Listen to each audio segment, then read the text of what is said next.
నేను నది వరద తెలుసు కదా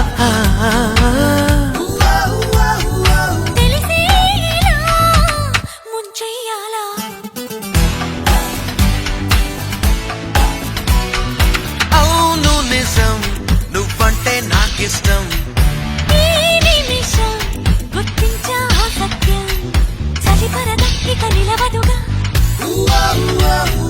తెలుసు కదా తెలిసిందే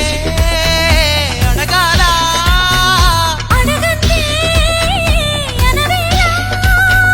చెవిలో ఇలా